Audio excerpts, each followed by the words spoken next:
നമസ്കാരം. ഒരാഴ്ചത്തെ ലോകവിശേഷങ്ങളുമായി world desk. ഏവർക്കും സ്വാഗതം. അഫ്ഗാനിസ്ഥാനിൽ പാക് വ്യോമാക്രമണം, 7 മരണം, നിരവധി വിദ്യാർത്ഥികൾക്ക് പരിക്ക്.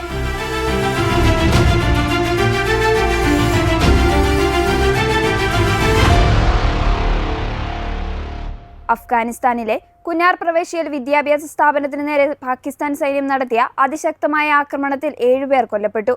അസിയാബാദ് മേഖലയിലെ സയ്യദ് ജമാലുദ്ദീൻ അഫ്ഗാനി സർവകലാശാലയെ ലക്ഷ്യമിട്ടായിരുന്നു പാക് സൈന്യത്തിന്റെ നീക്കം. ആക്രമണത്തിൽ വിദ്യാർത്ഥികളും അധ്യാപകരുമടക്കം 75ഓളം പേർക്ക് പരിക്കേറ്റതായാണ് റിപ്പോർട്ടുകൾ. പരിക്കേറ്റവരിൽ 30 പേർ സർവകലാശാലയിലെ വിദ്യാർത്ഥികളാണെന്ന് താലിബാൻ സർക്കാർ സ്ഥിരീകരിച്ചു.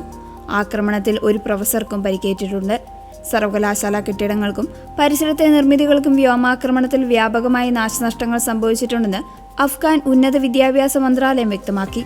എന്നാൽ സർവകലാശാല ലക്ഷ്യമിട്ടുള്ള ആക്രമണം നടന്നെന്ന വാർത്ത പാകിസ്ഥാൻ വാർത്താവിനിമയ മന്ത്രാലയം നിഷേധിച്ചു. അഫ്ഗാനിസ്ഥാനും പാകിസ്ഥാനും തമ്മിലുള്ള അതിർത്തി തർക്കം കഴിഞ്ഞ കുറച്ചു മാസങ്ങളായി യുദ്ധസമാനമായ സാഹചര്യത്തിലേക്കാണ് നീങ്ങുന്നത്. ഏതാനും ആഴ്ചകൾക്ക് മുൻപ് കാബൂളിലെ മയക്കുമരുന്ന് വിമുക്ത കേന്ദ്രത്തിന് നേരെ പാകിസ്ഥാൻ നടത്തിയ വ്യോമാക്രമണത്തിൽ 269 പേർ കൊല്ലപ്പെട്ടതായി ഐക്യരാഷ്ട്രസഭ നേരത്തെ റിപ്പോർട്ട് ചെയ്തിരുന്നു. അഫ്ഗാൻ മണ്ണിലെ തീവ്രവാദ താവളങ്ങളെയാണ് തങ്ങൾ ലക്ഷ്യം വയ്ക്കുന്നതെന്നാണ് പാക് നിലപാട്. ഏപ്രിൽ ആദ്യം ചൈനയുടെ മധ്യസ്ഥതയിൽ താൽക്കാലിക വെടിനിർത്തൽ ധാരണ നിലവിൽ വന്നിരുന്നുവെങ്കിലും പുതിയ ആക്രമണത്തോടെ അത് അപ്രസക്തമായിരിക്കുകയാണ്. വിദ്യാഭ്യാസ സ്ഥാപനങ്ങളെ ലക്ഷ്യം വെച്ചുള്ള പാകിസ്ഥാന്റെ നടപടി അഫ്ഗാനിസ്ഥാന്റെ പരമാധികാരത്തിന്മേലുള്ള കടന്നുകയറ്റമാണെന്ന് താലിബാൻ പ്രതികരിച്ചു.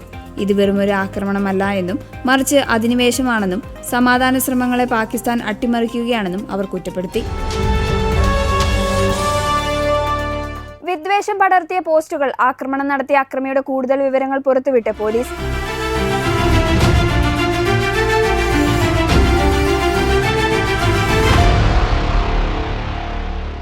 വൈറ്റ് ഹൌസ് കറസ്പോണ്ടൻസ് അസോസിയേഷൻ വിരുന്നിനിടെ ആക്രമണം നടത്തിയ കോൾ തോമസ് അലനെക്കുറിച്ചുള്ള കൂടുതൽ വിവരങ്ങൾ പുറത്തുവിട്ട് പോലീസ്.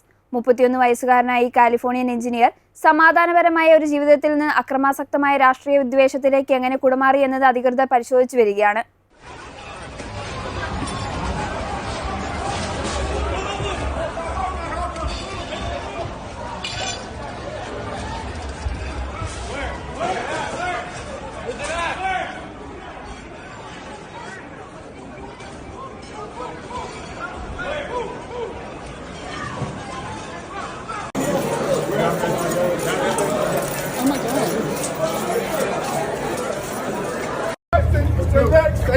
Stay back! ഏതാനും വർഷങ്ങൾക്ക് മുൻപ് വരെ സാധാരണ യുവാക്കളെ പോലെ വീഡിയോ ഗെയിമുകളെ കുറിച്ച് മാത്രം പോസ്റ്റുകൾ പങ്കുവച്ചിരുന്ന വ്യക്തിയായിരുന്നു കോൾ. എന്നാൽ 2024ഓടെ ഇയാളുടെ പോസ്റ്റുകളിൽ രോക്ഷം പടരുകയായിരുന്നു. ഡൊണാൾഡ് ട്രംപിനെ നാസി നേതാവായ ഹിറ്റ്ലറുമായി താരതമ്യം ചെയ്യുന്ന പോസ്റ്റുകൾ ഇയാൾ പതിവായി പങ്കുവച്ചിരുന്നു. ട്രംപിന് നേരെയുണ്ടായ മുൻ വധശ്രമങ്ങൾ നാടകമാണെന്ന് ഇയാൾ വാദിച്ചിരുന്നു. തോക്കുകൾ സ്വന്തമാക്കുന്നതിനെ പ്രോത്സാഹിപ്പിക്കുന്ന തരത്തിലുള്ള പോസ്റ്റുകൾ ഇയാളുടെ അക്കൗണ്ടുകളിൽ ധാരാളമായി കണ്ടെത്തിയിട്ടുണ്ട്. 2025 ഡിസംബറിൽ ഇയാൾ പങ്കുവച്ച ഒരു കുറിപ്പ് ഇപ്രകാരമായിരുന്നു: ഒരു തോക്ക് വാങ്ങാൻ ഏറ്റവും അനുയോജ്യമായ ദിവസം ഇതിനു മുൻപുള്ള ഏതെങ്കിലും ഒരു ദിവസമായിരുന്നു.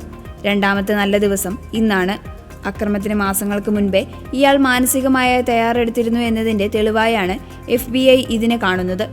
കഴിഞ്ഞ ശനിയാഴ്ച രാത്രി വൈറ്റ് ഹൌസ് റിപ്പോർട്ടർമാരുടെ വാർഷിക വിരുന്നിനിടെയാണ് കോൾ അലൻ വെടിയുതിർത്തത്. തോക്കും കത്തിയുമായി അതീവ സുരക്ഷാ മേഖലയിൽ പ്രവേശിച്ച ഇയാളെ രഹസ്യാന്വേഷണ വിഭാഗം ഉടൻ തന്നെ കീഴടക്കിയിരുന്നു. ഒരു സുരക്ഷാ ഉദ്യോഗസ്ഥന് പരിക്കേറ്റതൊഴിച്ചാൽ പ്രസിഡന്റും മറ്റു ഉന്നത ഉദ്യോഗസ്ഥരും സുരക്ഷിതരാണ്. ഇയാളുടെ തീവ്രമായ രാഷ്ട്രീയ നിലപാടുകളാണോ അതോ മറ്റാരെങ്കിലും ഇയാളെ പ്രേരിപ്പിച്ചതാണോ എന്ന കാര്യത്തിൽ വിശദമായ അന്വേഷണം നടത്തിവരികയാണ്. ഇറാന് കരുത്തായി റഷ്യ എല്ലാ പിന്തുണയും നൽകും. അരാക്ചിയുമായി കൂടിക്കാഴ്ച നടത്തി പുടിൻ.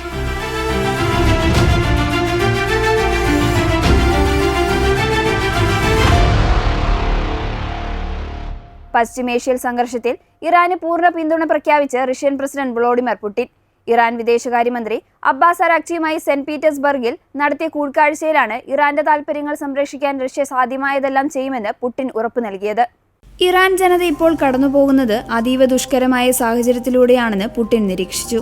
എങ്കിലും ഈ പ്രതിസന്ധി ഇറാൻ അതിജീവിക്കുമെന്നും മേഖലയിൽ എത്രയും വേഗം സമാധാനം പുലരുമെന്നും അദ്ദേഹം പ്രത്യാശ പ്രകടിപ്പിച്ചു.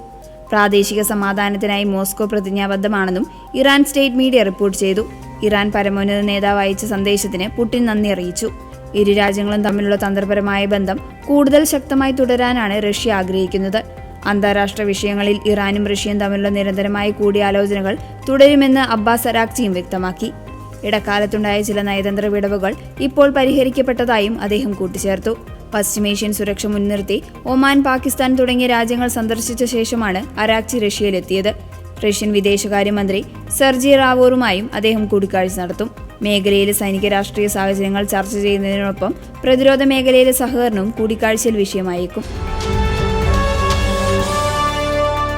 മാലിയിൽ ഭീകരാക്രമണം, പ്രതിരോധ മന്ത്രിയും കുടുംബവും കൊല്ലപ്പെട്ടു.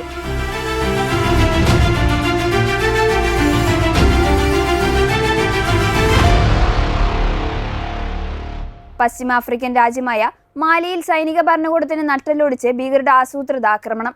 കാർ ബോംബ് സ്ഫോടനത്തിൽ രാജ്യത്തിന്റെ പ്രതിരോധ മന്ത്രി സാദിയോ ക്യാമറ കൊല്ലപ്പെട്ടു. തലസ്ഥാനമായ ബൊമോയ്ക്കു സമീപമുള്ള കിറ്റിയിലെ അദ്ദേഹത്തിന്റെ വസതി ലക്ഷ്യമാക്കിയായിരുന്നു ആക്രമണം. സ്ഫോടനത്തിൽ മന്ത്രിയെ കൂടാതെ അദ്ദേഹത്തിന്റെ ഭാര്യയും 2 പേരക്കുട്ടികളും കൊല്ലപ്പെട്ടതായി ഔദ്യോഗിക വൃത്തങ്ങൾ സ്ഥിരീകരിച്ചു. 2020 സൈന്യം അധികാരം പിടിച്ചതിനു ശേഷം മാലി നേരിടുന്ന ഏറ്റവും ഭീകരമായ സുരക്ഷാ വീഴ്ച ഇതാണ്. അൽ ഖ്വയ്ദയുമായി ബന്ധമുള്ള JNIM, തുവാരാഗ വിമതരുടെ സഖ്യമായ FLA എന്നിവർ സംയുക്തമായാണ് ഈ ആക്രമണം നടത്തിയത്. വടക്കൻ നഗരമായ കിഡാൽ ഇതിനോടകം തന്നെ വിമതർ പിടിച്ചെടുത്തതായാണ് വിവരം. സൈന്യത്തിന്റെ മനോവീര്യം തകർക്കുക എന്ന ലക്ഷ്യത്തോടെയാണ് ഭരണകൂടത്തിന് തലപ്പത്തുള്ളവർക്ക് നേരെ ആക്രമണം അഴിച്ചുവിടുന്നത്. പ്രതിരോധ മന്ത്രിയുടെ കൊലപാതകത്തോടെ തലസ്ഥാനമായ ബൊമോക്കയിൽ അതീവ ജാഗ്രത പ്രഖ്യാപിച്ചു. വിമാനത്താവളത്തിന് സമീപമുള്ള സൈനിക താവളങ്ങളിലും സെനു ജില്ലയിലും സുരക്ഷാ സേനയെ വൻതോതിൽ വിന്യസിച്ചിട്ടുണ്ട്. ജനങ്ങൾ കടുത്ത ഭീതിയിലാണ്. ഫ്രാൻസുമായുള്ള ബന്ധം ഉപേക്ഷിച്ച് റഷ്യൻ സൈനിക സഹായത്തോടെ ഭീകരരെ നേരിടാൻ ശ്രമിക്കുന്ന സൈനിക ഭരണകൂടത്തിന് സൗദി കാമറുടെ മരണം നികത്താനാവാത്ത നഷ്ടമാണ്. മാലിയിലെ ക്രൂരമായ ഈ ആക്രമണത്തെ ഐക്യരാഷ്ട്രസഭ ജനറൽ സെക്രട്ടറി ആന്റോണിയോ ഗുട്ടറസും യൂറോപ്യൻ യൂണിയനും അപലപിച്ചു. ആഫ്രിക്കയിലെ സഹോൽ മേഖലയിൽ പടരുന്ന ഭീകരവാദം തടയാൻ അന്താരാഷ്ട്ര സമൂഹത്തിന്റെ അടിയന്തര ഇടപെടൽ വേണമെന്ന് UN വക്താവ് ആവശ്യപ്പെട്ടു. സൈനിക അട്ടിമറികൾക്കും ആഭ്യന്തര കലഹങ്ങൾക്കും പിന്നാലെ മാലി പൂർണ്ണമായും അരാജകത്വത്തിലേക്ക് നീങ്ങുമോ എന്ന ആശങ്കയിലാണ് ലോകരാജ്യങ്ങൾ. ഇതോടെ വേൾഡ് ഡെസ്ക് പൂർണ്ണമാകുന്നു. കൂടുതൽ ലോകവിശേഷങ്ങളുമായി അടുത്തയാഴ്ച വീണ്ടും കാണാം. നന്ദി.